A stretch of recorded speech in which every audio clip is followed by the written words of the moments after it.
Welcome to the Nonfiction Writers, podcasting in a great way. I'm Jason Kersey, joined as always by Ryan Aber, and today we have a special guest from Sports Illustrated. Andy Staples joins us. Andy, how's it going?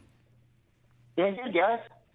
Well, thanks so much for jumping on with us. You know, it's about that time. Did the summer go by as fast to you as it did to us? No, because there hasn't been a lot of realignment. Well, with the exception of coming out of where you guys live. Yeah. But the realignment and then the O'Bannon case last year sort of put a spike in the summer for a while. So this year actually felt like there was an off season. I get pretty antsy if I'm not doing stuff all the time. So I'm glad for things to get rolling again. I gotta catch a flight tonight and go to some other places. That's the sort of thing that I like doing, and I'm not very good at sitting around.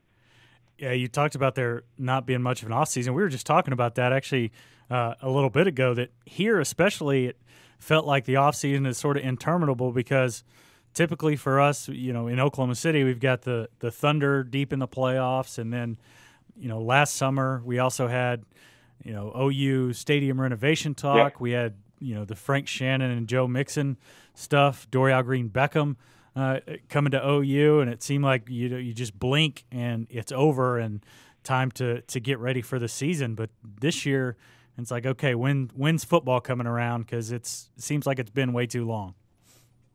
Oh yeah, and that's sort of the beauty and the torture of college football, is that they only play games 4 months of the year, and the rest of the time you're sitting there waiting on it. But I think that's kind of what helps the popularity a little bit. You don't get oversaturated. By the time it's gone, you realize how much you miss it. Yeah. And I think that keeps people coming back. I mean, because that's one thing that Major League Baseball and the NBA have to deal with, is it just feels like there are games going on forever.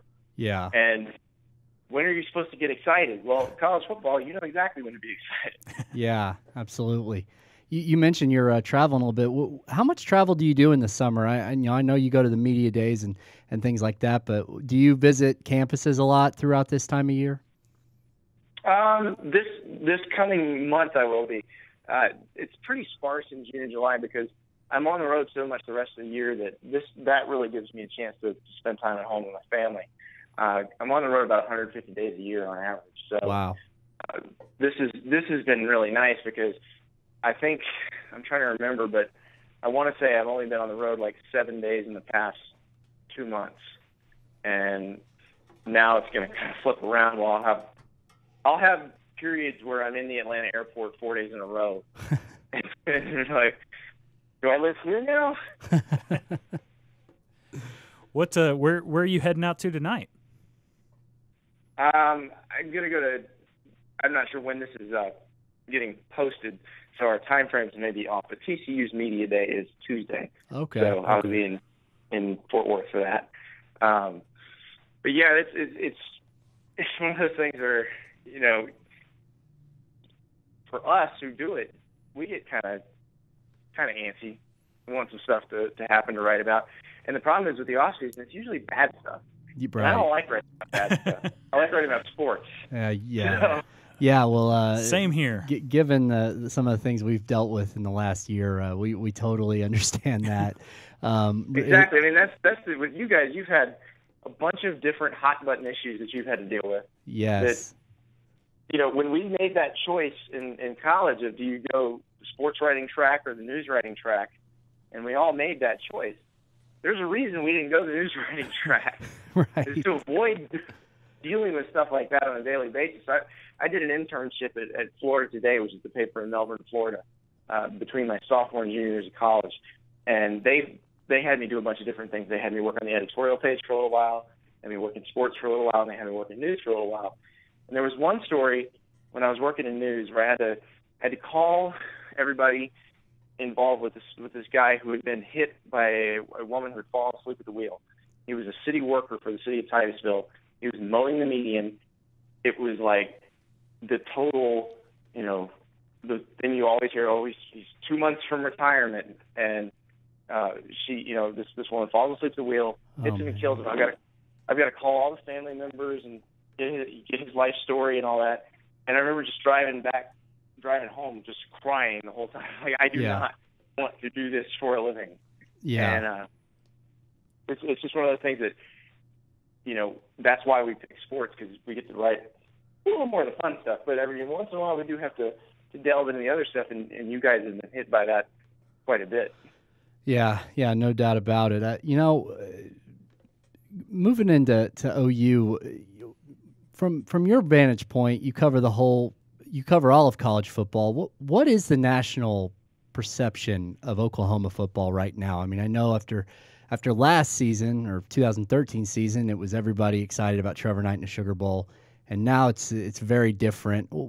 What is the perception of OU at this point around the country? I think we're massively overreacting to the bowl game, just like we were massively overreacting to the bowl game last year. Yep.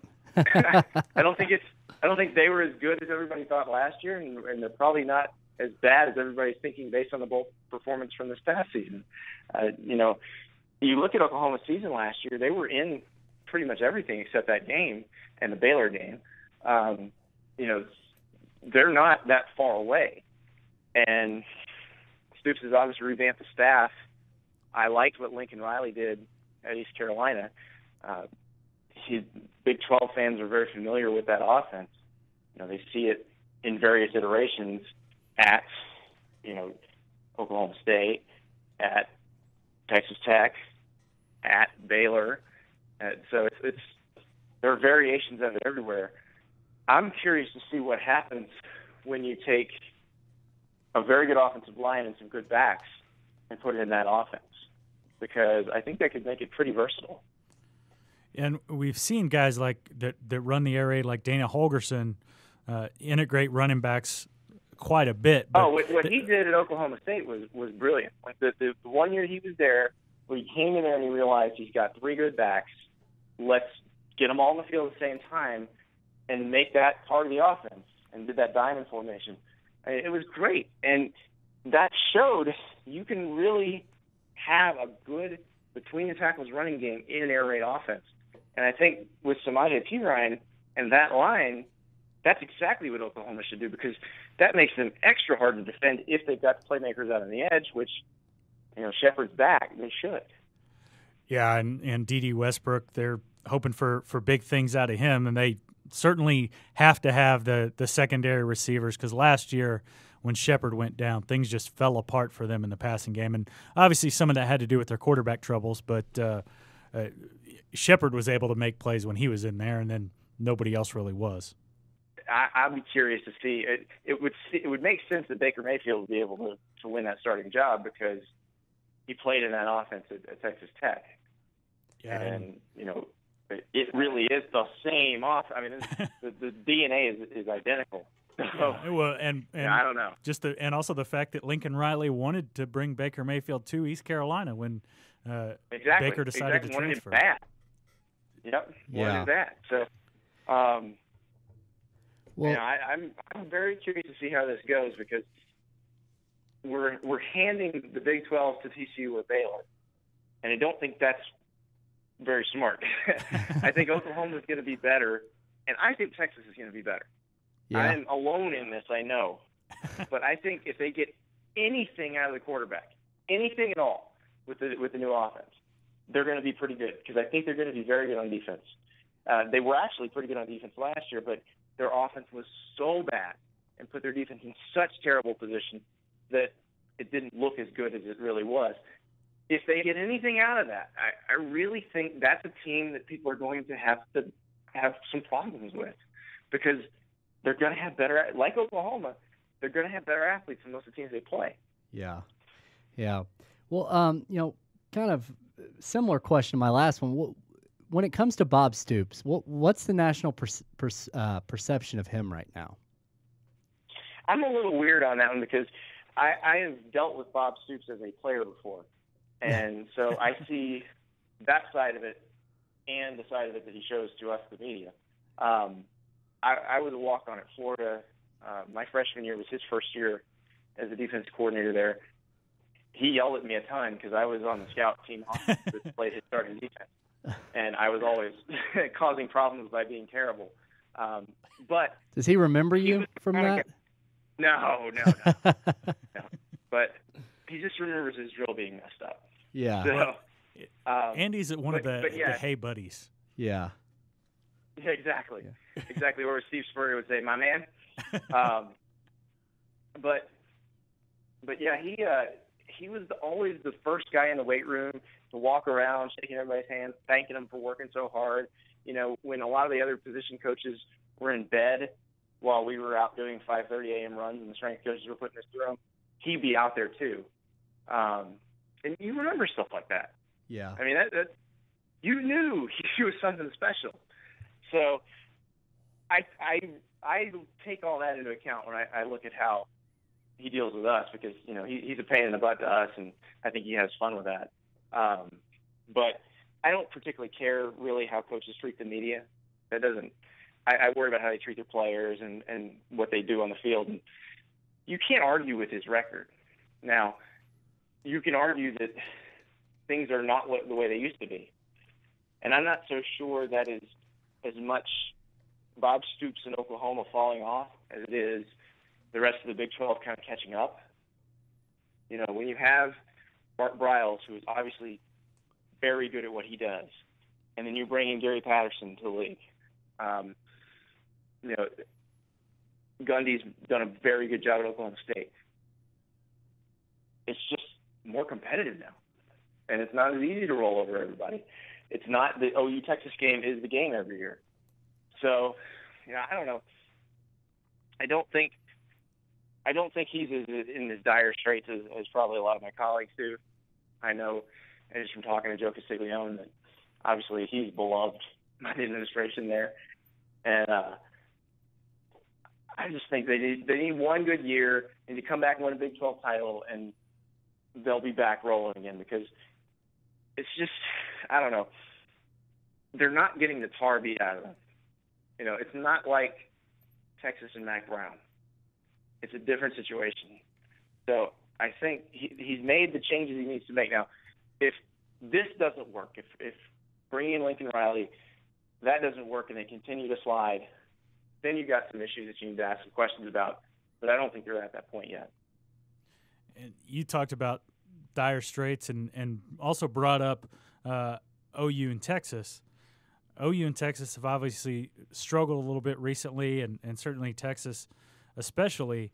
But what about the state of the Big 12 right now and the perception nationally of them? Because, you know, there's obviously all the realignment talk, and there's talk, well, is David Bourne just trying to set OU up for bolting the conference pretty soon? There's, you know, with the inaugural 14 playoff, there's TCU and Baylor getting left out, no conference championship game, you know, and then Baylor and TCU sort of rising up to be the cream of the conference.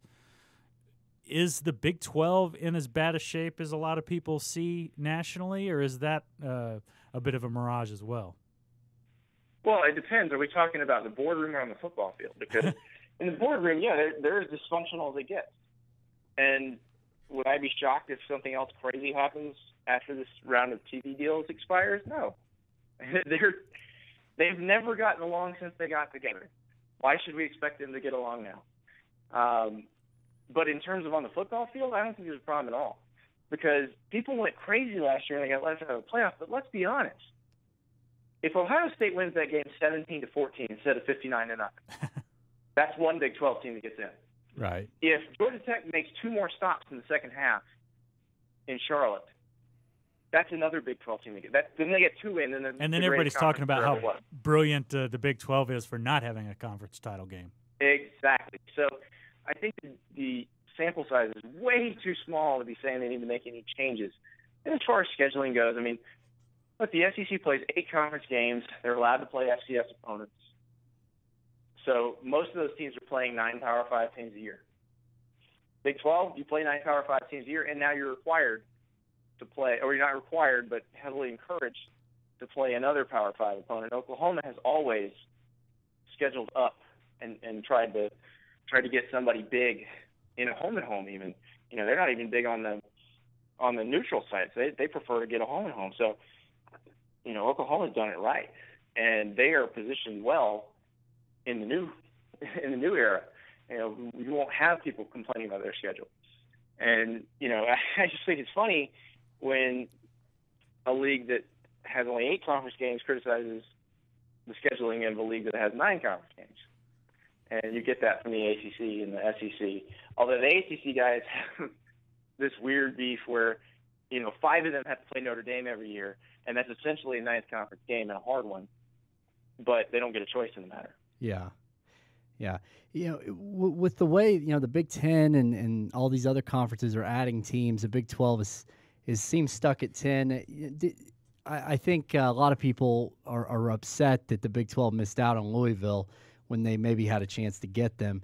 I mean, is this sustainable in this new world where all the other conferences are at 14, 16 teams and the Big 12's at 10? Is that sustainable for this league? It's plenty sustainable as long as everybody's happy with the money they're getting. Yeah. And I mean, that's all going to change anyway. The people who say you got to add teams because you need to add territory, when they say add Cincinnati so you can get into Ohio, add Central Florida so you can get into Florida, you only need to add territory if you have a cable network. Because if you have a cable network, you want to increase the size of your footprint because you can charge more per subscriber within your footprint. So it behooves you to have a bigger territory, which is why the SEC, when it was 12, did not want to start a network. Yet after they added the 10 million cable subscribers in Texas and Missouri, they were happy to start a network. So it's one of those things that's the part that people don't get. And the Big 12 can't do a conference network because of the Longhorn Network. There's a deal between Texas and ESPN. Oklahoma has its own deal with Fox. Those deals have to go away so you can get everything together to sell as a network. So, it's not going to happen. So, and really, I don't know. I had a column that posted Monday afternoon about what is watching college football going to be like in 10 years. Because Disney's CEO, Bob Iger, went on CNBC last week and said that it's inevitable that they're going to sell ESPN directly to the consumer. In other words, it's not part of your cable bundle. You're going to pay like $20 a month for it. Yeah. And when that happens, it changes everything. It changes the whole dynamics of those conference networks. It may be that all the Power 5 conferences get together and make like a Sunday ticket type deal where for $100 a year you get every game. It may be that each conference wants to do their own, or each conference wants to threaten to do their own and then sell everything to Fox or ESPN. It's going to be different. So nobody knows what it's going to look like at that point. There's no sense in the Big 12 wringing its hands or bringing in schools that it doesn't necessarily want, because everything's going to change anyway. And I think that once this TV deal expires, it may be that they're so sick of each other they just go their separate ways. Yeah. And you mentioned a couple of hypothetical price points, and one of the things we've kicked around in the office, and I know it's been talked about quite a bit, is how much is this thing going to cost when all this stuff shakes out and you can just go get what you want to watch on TV and not have to worry about the stuff that you never care about. I think it's going to be That's what I was trying to figure out today. I think it's going to be a whole lot more expensive than a lot of people think. I think these things tend to balance out. Like, remember when we all had to pay for long distance? You guys may be too young for that. So that was had to do that for a little while. That was a big charge and something you had to think about. Now you don't pay for long distance, but you pay for your cell phone. You pay for data with your cell phone. They always figure out a way to get your money. So you're going to end up paying about the same, I think. I was trying to figure out today based on what we watch most in my house. So the kids want to watch Disney Junior. So I have to buy Disney's over-the-top thing, which I'm hoping is bundled with ESPN. Should be. Hopefully, Disney, ABC, ESPN, all that stuff bundled together for $30 a month. Boom, I got that. We watch a ton of HGTV because that's what we do, my wife and I. So we need the Scripps Network, which is HGTV, food, cooking, DIY. There's a couple other ones. Those don't charge as much as ESPN per month now on cable, so they don't need as much to survive. So let's say that's $10 a month. Now I'm spending $40. I get an antenna for my over-the-air broadcast channels. I'm trying to think of what else I would need. I'd probably want to get a Fox bundle. Yeah. Because that way I can watch NFL, I can watch other college games, and a CBS bundle for NFL, and if they still have SEC games. So, that's about it. I would think that's probably about $75 a month, which is about what standard cable costs. So, you throw in something like HBO, and that's another $15. But maybe that's just me. Right, we're already paying that. HBO is crucial for me. So. Yeah, if you had HBO though, you were already paying that premium. Right. So that one's kind of a wash. And the good thing about HBO is it's always been that way. So it's not good. That's not going to be a jar to the system like the other ones.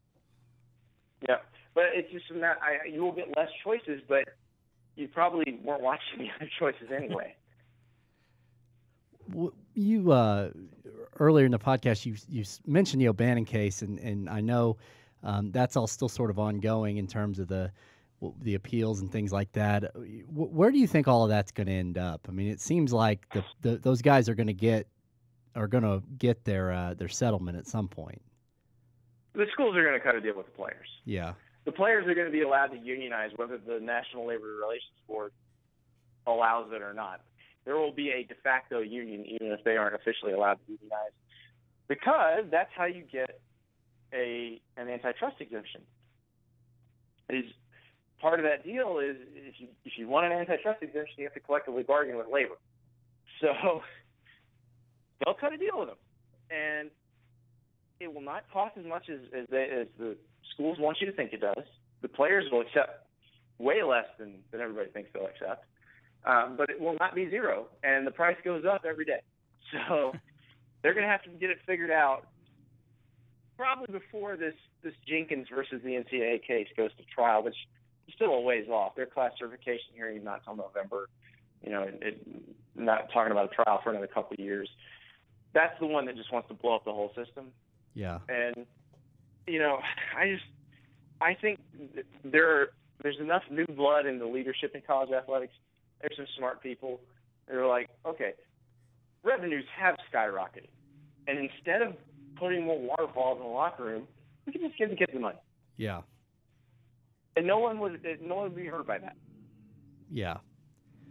Do you think some of this stuff will, maybe some of the pressure on the NCAA or some of the anger about the NCAA will subside a little bit with the full cost of attendance? Is that going to help in that regard, any? It helps a little bit, but just give them some money. Yeah. No, I'm with you. Share the wealth. That's all. It's not that complicated. Nobody's asking for people to make $1 million a year. If it's collectively bargained, it won't be that way. LeBron James doesn't make market value from the Cleveland Cavaliers. Right. He does in his endorsements. Right. But he doesn't from the Cleveland Cavaliers because he's part of a union that says we would like so that everybody can make more, the guys at the top have to make less. If the players get together and agree to something like that, then people like me should stop complaining about it because they agreed to it. But they don't get a choice right now, and that's the problem. And the people in charge look bad because they keep raising their own salaries, but they don't seem to want to share, and they've got these rules in place that keep them from sharing. There actually are people who are in charge who would like to share more. They feel guilty about making all this money. Listen to Steve Spurrier when he talks about that. Yeah. So, I think it's coming, and I don't think it'll be the big shock to the system that everybody else does. I don't think people will stop watching. I don't think people care that much. They just want to see the games. Yeah. It's like with the O'Bannon case. I get tweets once a week from guys who are just obsessed with the video game. When's the video game coming back? They don't care. They just want the video game. Right. So if EA Sports is allowed to pay the players $100 to be in the video game, they do the video game. Yeah. And they make one. Yeah. Well, I miss that video game a little bit myself. That was always a fun. That was always fun about this time of year. The stupidest part of this whole thing is that the NCAA had just allowed EA Sports to say anybody who's in the game, you get a free copy of the game. Do you know how many players would have signed that form? Oh, all of them. Yeah. Every one of them. I relinquish my rights to money to get this free copy of the game. Every one of them. 100%. Yeah. And But they the would have loved NCAA it. is so dumb And the schools are so dumb about this that they can't just come up with a simple, elegant solution. Instead, they get sued out the wazoo, and now they're dealing with this. Yeah. Well, Andy, that was all the questions. I think we'd be remiss though if we let you out of here without asking. We're going to Knoxville this year. Where do we have to eat in Knoxville? All right. Stock and Barrel. It is some of the best burgers you will have in your life. The one I got is called the Big Nasty, and it's massive. I think it's 2 half-pound patties with bacon and all kinds of stuff. But it's great burgers, and they got like 100 different bourbons. So it's a very cool new area downtown where they got a bunch of bars and restaurants. So it's a good place to hang out on Friday night before a game. Oh, we'll good. Definitely have to check that out. What about when you come to Oklahoma City and come to Norman? Yeah, where do I do enjoy a Vans pig stand. I love Vans, and I've got one like less than a mile from my house, and don't even have to go on a major street to get there. So that's sort of dangerous for my waistline. I live in Florida. We don't have a ton of great barbecue here. The best barbecue here would be considered extremely average in Oklahoma and Texas. So when I'm out that way, it's funny because I go to places that, this is a chain, whatever. We got like 50 of these. It's still better than any place we got. Next time you're in Norman, check out Ray's. That's really good barbecue. Former OU player Darryl Ray runs it. It's big time. Excellent. So. Well, all right, Andy. Well, thank you so much for joining us. We really appreciate your time, and you can stay with us every day on newsok.com and every morning in the Oklahoman for the best OU coverage anywhere.